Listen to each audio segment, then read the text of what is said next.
Diving straight in this time. Hello everyone, Owl-Moniker here, and I feel like I have a lot to kind of catch up on. These are going to be some old drawings, I feel like they usually are, but welcome back to Scribbles and Sentiments, the series in which I kind of just ramble about different things while some calming music plays and some drawing is done. Gosh, what is there to go over? I'm going to be doing something a bit different this time, where some of this is going to be a pay-to-watch video. And it's not going to be something that is too much to miss out on. It's going to be some explanations of, like, drawings where some of the process is hidden away, or just, drawings I didn't spend too much time on, things like that. But, if you want a bit of behind the scenes, then there is that. I am interested to see how that process goes, monetization has been one of the goals for this channel for a while. I do make my work out of a place of passion and a genuine love for what I do, but there is also the aspect of, I would like to live, and, if I can make this something I can live off of, then that would be great. It's interesting because it's a bit different from what I've done in the past. I've taken commissions before, some of them from my friends, some of them, yeah, most of them from my friends, I guess.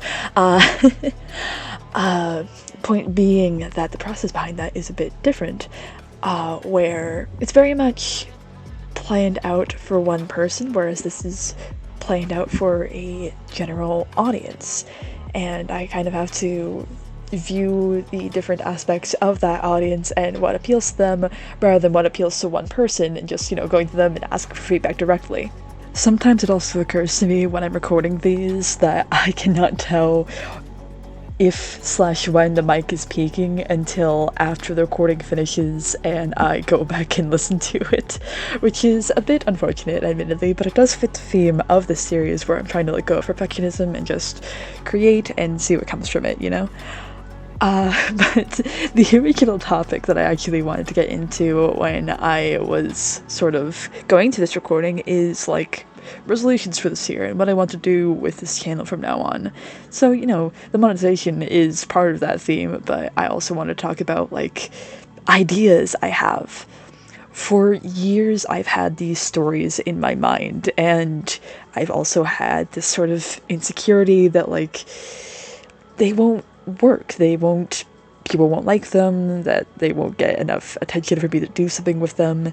And over the past year, something shifted in that, actually. I've been writing fiction as sort of a side thing I do away from this, and people seem to really like that. It's not something that I want to involve in this because it's a different genre from what I usually do on this channel, and also, has its separate people that I feel like the spaces don't exactly entirely mix, but, it's cool if the people who view my story come over here, but not vice versa, perhaps.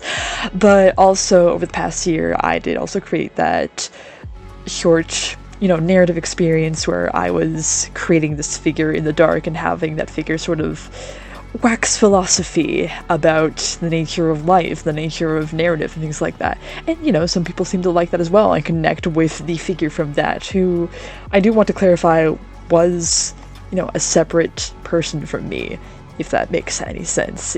I know, some people have their theories about, like, the connection that figure had with me, and there is a connection there, as much as, it's hard to explain, but I would prefer if that voice was viewed as something that is not entirely me, but more something that is a part of who I am, but not the whole.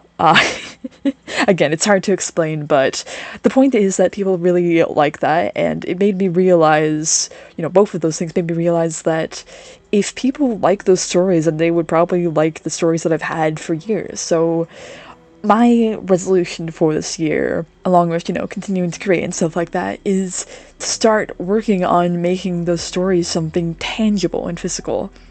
I talked it over with a very close friend of mine who I consider a sibling, and with that talk, I realized that the best format for that story would probably be visual novel. Years ago, when I was first thinking of the idea, I very much thought of it as either a novel or a comic of some sort. Over time, when webcomics were becoming more popular and more known to me as something that could be a very, tangible and recognizable format, that was the idea that I shifted to as something I could go to, especially when I learned that webcomics could feature music. And then over time, I realized that a visual novel actually fit the format better. You still probably have some comic-like elements, because I want to play with the idea of there being a narrator sort of narrating the comic, but I won't get too far into the story because I don't want to spoil a surprise, as it were. But the point is that a visual novel would allow me to more easily integrate music. It would allow me to not have to worry about some forms of images being reused and stuff like that. Kind of the point of a visual novel is there are assets that you're going to reuse, so I could put more focus towards the scenes that I want to stand out. So after I got my computer all fixed and stuff like that, or at least I got a new computer is the thing, so now I actually can use my video editing software again, and with that much storage space I can also start coding, and that's been such an experience. I'm, kind of excited. I might, live stream the coding experience sometime and just go into that.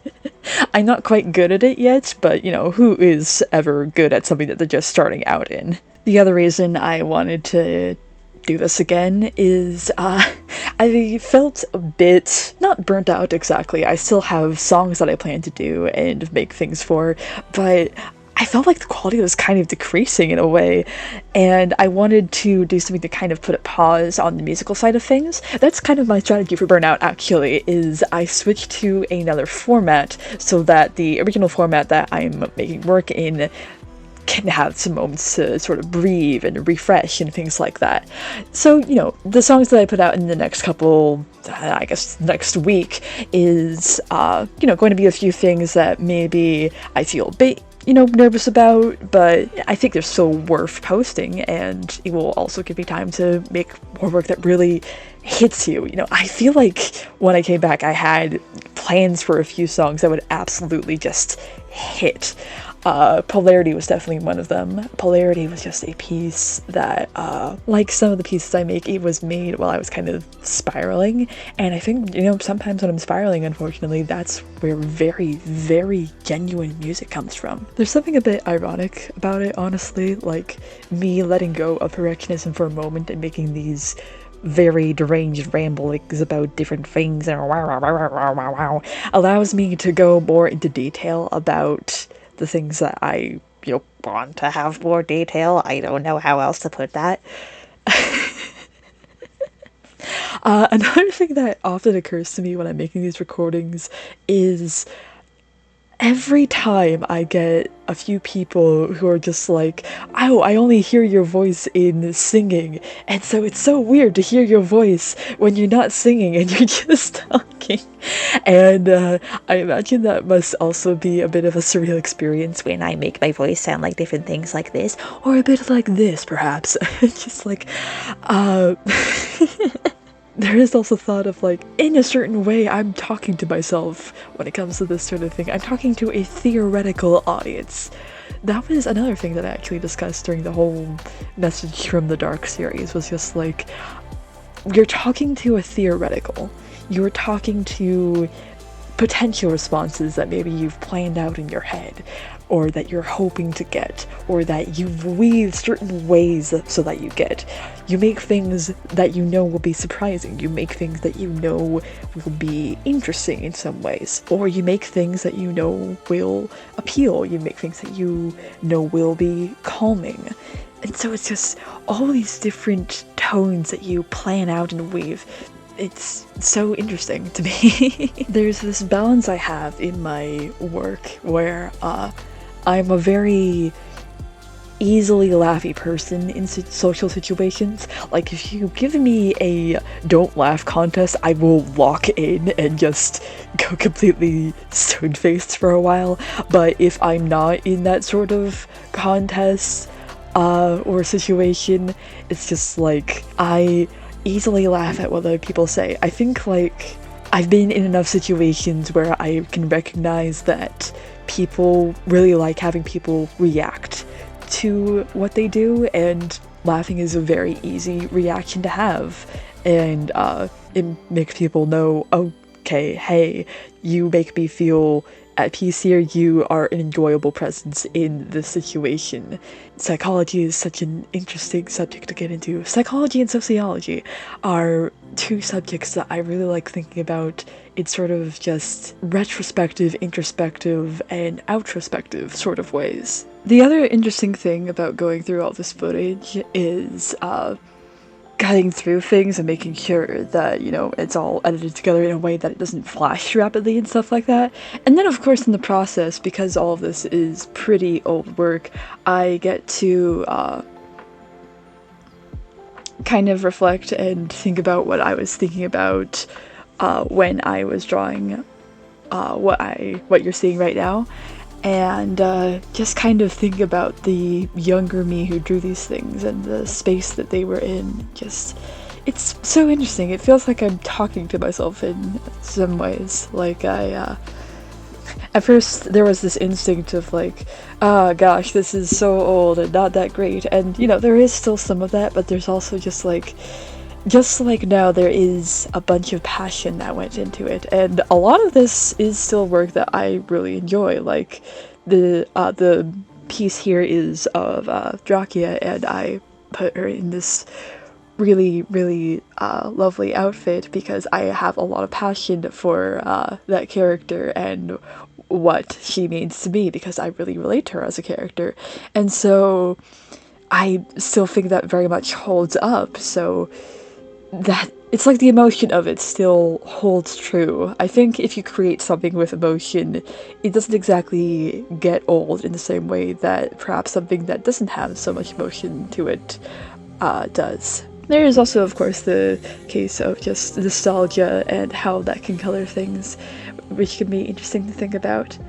But yeah, it varies a lot. Yet another thing I think about while I'm recording these is how my voice gets deeper whenever I do this, because I am using my voice for such a prolonged period of time that it slips into a lower register. And, you know, the goal is for my voice to slip into a lower register over time, which this certainly helps with, I suppose. But I guess in a way it makes for a bit of encouragement to do this more often.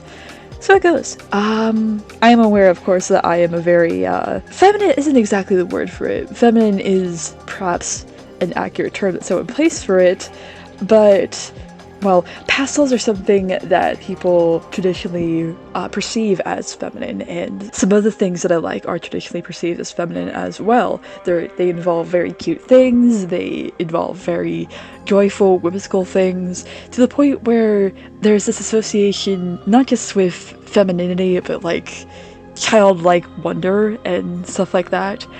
A compliment that I received to my art many years ago that I think about a lot, because I really like it, is that my work looks like it's part of a storybook, specifically like a storybook that a child would read and take inspiration from. It's something I think about in how there's this intersection of aesthetics when it comes to what people perceive as feminine and what people perceive as childlike, and I have a bit of that, but I think, you know, I have those aesthetics, but I also mix them with the, you know, more masculine things, and so it creates this weird mesh. And, you know, of course, I am non-binary, so I guess it's only fitting that this aesthetics match this way. But I think about it a lot, like, if I was born and raised and perceived as the opposite gender, I wonder what aesthetics I would have gravitated to more. Because I was raised with, you know, my femininity kind of encouraged, and, you know, my masculinity encouraged as well. But it was like I was encouraged to look into new things when it came to self-expression, to a certain point, and then from that point it was up to me. And the point it was up to me is where I got into things like horror or writing, honestly. And, you know, it's also where I got into art. Music was something I was encouraged into, but I, very much took it in different directions based on what I was perceiving. The things that I looked into on my own also encouraged different aesthetic choices in my work as I grew up, and those have of course morphed over time. Horror used to be something that I was very secretly into, and so it was something I was kind of hiding in the cracks and turns and corners of my work, and then it became more emphasized over time as I was in more spaces where I could more freely express those interests. And that goes for a lot of things. I've mentioned, of course, my interest in psychology and sociology, and I think back when I was growing up, those weren't the most encouraged subjects. They're referred to in categories with a bunch of other things as soft sciences, and I think there's perception of soft sciences as not real sciences, and so they're not exactly something entirely taught, and so a lot of the information there is something that you have to look out for on your own. I'd like to hope that that is getting better over time. I'm of course not in the education system where I know for certain that this is being taught to people who are growing up in the same way that I was. People definitely have more resources now as they grow up, and so I kind of hope that the people like me who are just interested in the world around them and the minds around them and their own mind get access to that sort of knowledge and have a space where they can freely express a desire for that knowledge and an interest in that knowledge. One of the more classic examples that people tend to think about is like mental health and the diagnosis of it, and I very much think that an interest in psychology and sociology can help you learn about these sorts of things. And I also think an interest in people can help you learn about these sorts of things. I'm a person who tends to go on the bus a lot. I also take rides due to, just limits in transportation in my current living situation. But my point is, with those transportation methods, I get to meet a bunch of different people, or just see a bunch of different people. And, I'm a relatively quiet person, and so there are some days where I just am observing people and the lives that they go through, whether it be just someone driving me to work or a bus ride that I'm taking to whatever place I need or want to go to for the day. But other times I get to talk with people and learn about the different stories that they have. It is interesting too, because when I enter that sort of social situation, I become a person who is kind of being stealthy about who they are in some ways. Like, the unfortunate thing is that being openly non-binary is tough, and I can only do that so much without worrying about my safety. I am openly non-binary at my current workplace. I have made it known to the managers of my workplace that I am non-binary and go by they, them pronouns, and everyone refers to me as my preferred name at work, which is lovely. But, sometimes there's new people and they don't know that I am non-binary and have, a preferred name and preferred pronouns and stuff like that. And so there's this social situation I get into a lot of the time where it's just like, because of the aesthetic choices that I have for myself and because of perceptions that, society as a whole has, I'm automatically perceived as feminine. I'm automatically perceived in some spaces as a woman, and it is a bit aggravating, of course, but there is certain pros and cons to that. When you're perceived as more feminine, you're also perceived as someone who listens a lot, and that has come with its struggles and it has come with its benefits.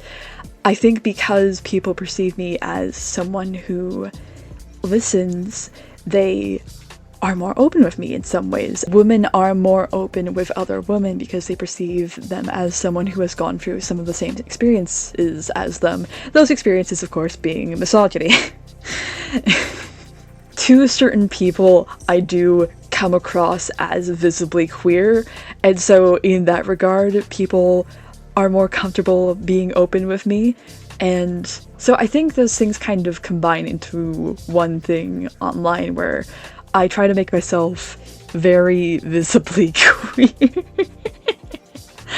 But I am still, I have these different aesthetics that make me seem like a very open and listen-y person. There is also this thing where I am trying to contrast that in a lot of ways. Whenever I see that I'm being perceived in certain ways online with my work, like if people say, oh, your songs are so soft or things like that, I sometimes intentionally try to break away from that. And sometimes it's not the most, successful. Sometimes it's something I'm attempting for the first time, so it comes up a bit rough and patchy and very much, a beginner work, but it also widens my repertoire in a lot of ways. Art is very much a skill. This is something I remind people of a lot. And the reason I emphasize this now is art is something that you can come back to. Art is something that you grow into. It is not something that you pick up automatically. It is something that you hone like a weapon. And being this openly feminine, openly queer in most scenarios person, I very much view my art as a weapon. The thing with my existence and my art by proxy is it is inherently political, because my existence does not exist outside the realm of something that is politicized. And if you think about it a bit, that is the case for most people. There's just a certain amount of invisibility or visibility to that depending on your day-to-day life and your day-to-day perception of yourself and your day-to-day expression of yourself. This might be something I go into another time because I have a lot to say on this sort of subject, but for now I'll leave it here and just try to think of another topic, because I think this is a subject that perhaps people are not the most open to a lot of the times, especially if they perceive you as someone who is visibly feminine or visibly queer. Because there's also the other side of the coin there, where if you are openly emotional, whether that's aesthetically or socially, then if you go further into that, people receive that as an outburst. This is not something limited to real people, by the way. This is something that can apply to characters all the time. It can be why there's a bit of backlash when it comes to more heart-based, emotion-based characters who try to focus on the positive things in life, or try to be a gentle, nurturing person for the rest of the people in a group of characters. Whereas you'll see antagonists, you'll see snarky characters, you'll see potentially redeemed antagonists, and a lot of people will gravitate towards those sorts of characters because there's this thing where they have so many negative interactions, they have so many negative emotions and experiences, they have such a negative presence that when they do something positive, it stands out as a result. And yeah, that's something that applies to characters and people alike. So I think it's something that you can think about when you're next looking into a story, whether it be a real life story or whether it be a narrative.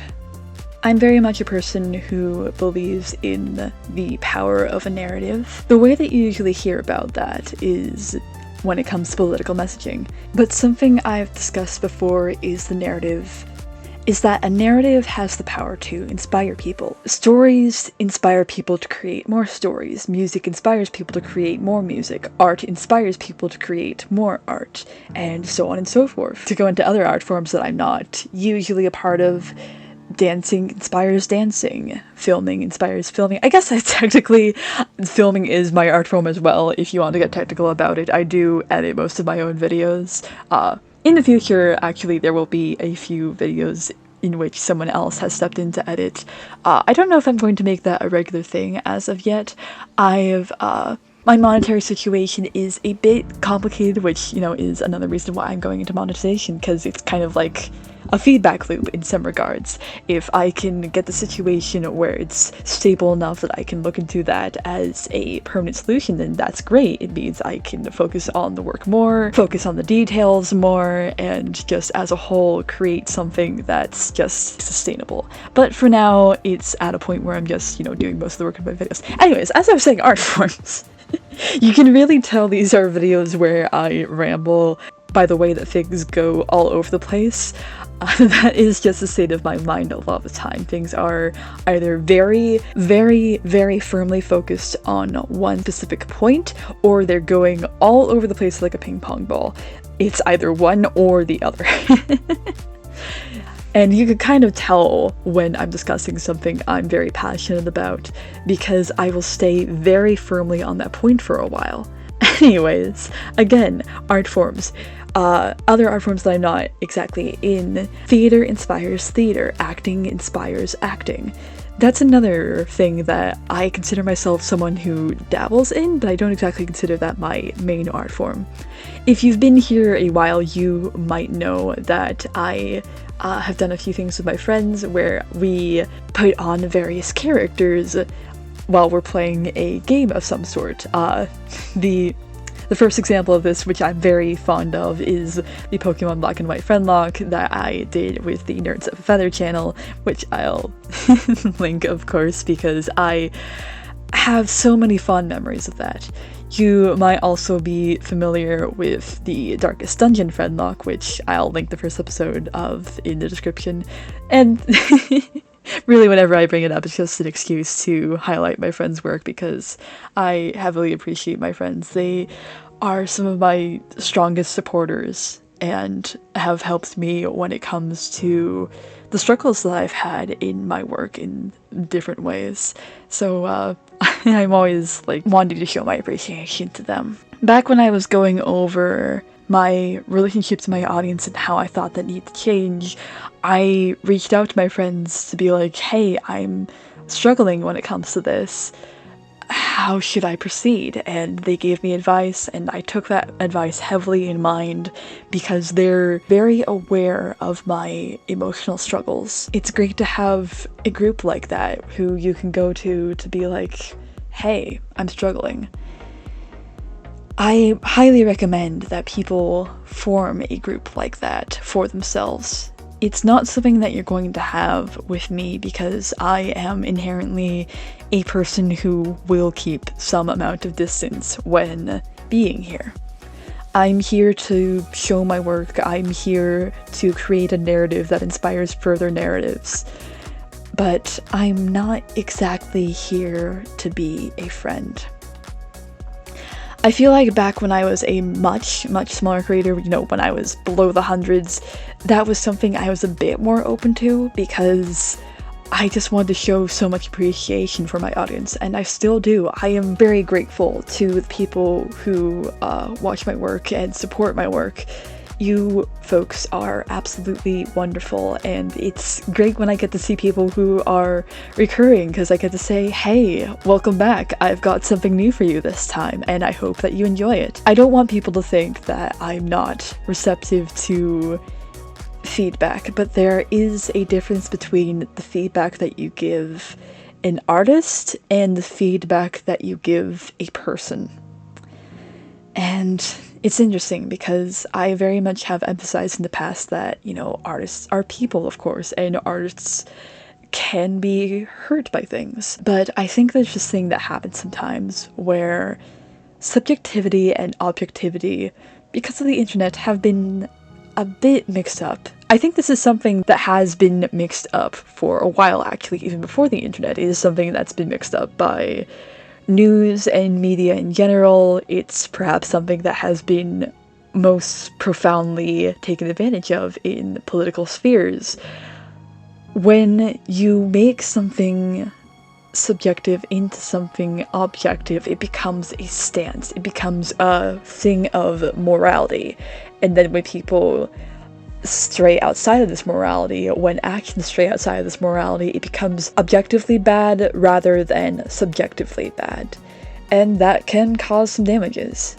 Now the thing with that is, if you don't view things on this sort of objective subjectivity scale, then things become a bit more gray and complicated. I think when you're growing up, it's something that you stray into more, and then over time you learn this idea of things being more gray and not very concrete and blurry and filmy. But it's complicated. I remember there was one time in the past where I was going very deeply into personal things when I was recording one of these episodes, and I had to kind of pause and mute the recording for a bit and edit that part out because I realized that was going far, far into the negative side of things. And hey, maybe you won't hear this part. Maybe I'll have decided to edit this part out because it has gone too far. It has gone too personally into things, and it has gotten to the point where there's this fear I have that if I get too personally into things, then that line will be crossed once more. I am honestly trying to be more careful about it, because as much as I think it is a thing of people rather than a person, I do think that I am involved in that. I think that I have made mistakes that have caused that sort of problem that I've had. Because I'm so into philosophy and psychology and sociology, it's been something that YouTube once or twice, or, you know, my general social media consumption has picked up, where it's just like, oh, you're into this, let me recommend you this, as is the way of social media. My point being that there are phrases that I picked up over my time of being into that field, such as, mistakes are a complicated thing. Mistakes are something to learn from, they're something to grow from, and ultimately, no knowledge is useless because it helps you grow as a person. There are no stupid questions. It is something that I immensely value as a statement. I greatly value the No Stupid Questions subreddit, for example, because I admire that there's a group of people who have come together to help each other gain experience of life, to lend their own experiences to each other.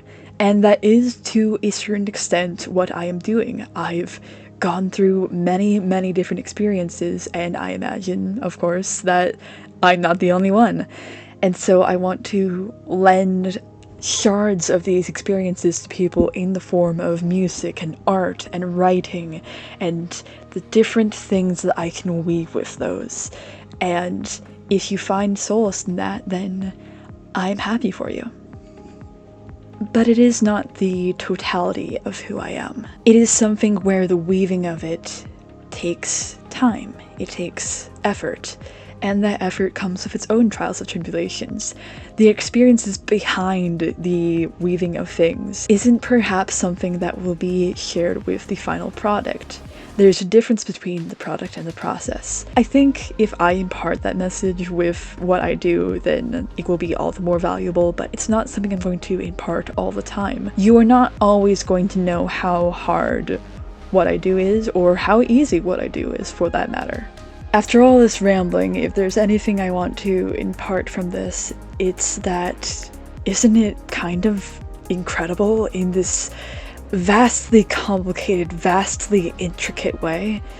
Isn't it so weird in such a fun way how much experience is varied? Isn't it absolutely bizarre? It's such an absolutely eclipsing and fantastic way that experiences varied in such a way that psychology can be something we study, and that inspiration can happen.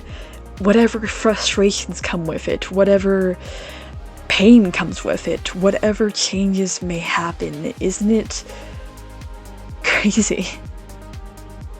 Creation and dreams come from a place of insanity in some ways. Insanity is doing the same thing over and over again and hoping it will get different results. And the process of art is doing something over and over and putting so much time and effort into it for the hope, well, for what? For the whole process of it, for that whole insane spiral, for that whole, maybe the hope for a product, but ultimately you do want to enjoy the process of it. Art is the weapon that you sharpen to find purpose. Art is the thing that you do for enjoyment. Art is just such a complicated, crazy thing, and I feel like in the same way that it is Insanity Spiral, trying to give it a purpose or definitive or a one singular thing that it is its own spiral. It's all a crazy loop. It's all a web. It's all something that you carve out and find out for yourself, and I'm emotional about it. I look back at the art in this video, and the first piece in this is created because I wanted to give appearance to a character who I didn't really flesh out, and then would become more fleshed out as the years went on, perhaps at the point of being beyond using because it was, for a D&D one-shot, but I digress. The point is that then you have art that is created because I had ideas in mind, and that is admittedly where a lot of my art comes from, is that I have this idea and I want to bring it to fruition. It's just interesting that the sources of that can vary. Either I want to bring a character to life, I want to bring a concept for a character to life, I want to take an image from my head onto a page. Sometimes it's because a friend goes, hey, here's this crazy idea, what if you did that? And I'm like, that is a crazy idea. Let me take a moment, let me take my pen and make that crazy idea something physical and tangible. Art can be something that you create from this joyful spite. And I do think that joyful spite makes up a lot of my existence because of everything that I've said today. So I guess it's something to think over. Everything here is something to think over. I think everything I do is in some way, well, maybe not everything I do, but everything I put out here is something to think over, perhaps. That either characters and games and media have inspired me to go into something and put some more words and melodies and different ideas and effort to it, or I've created something. I've created this world, and I'm asking that you take a walk in it.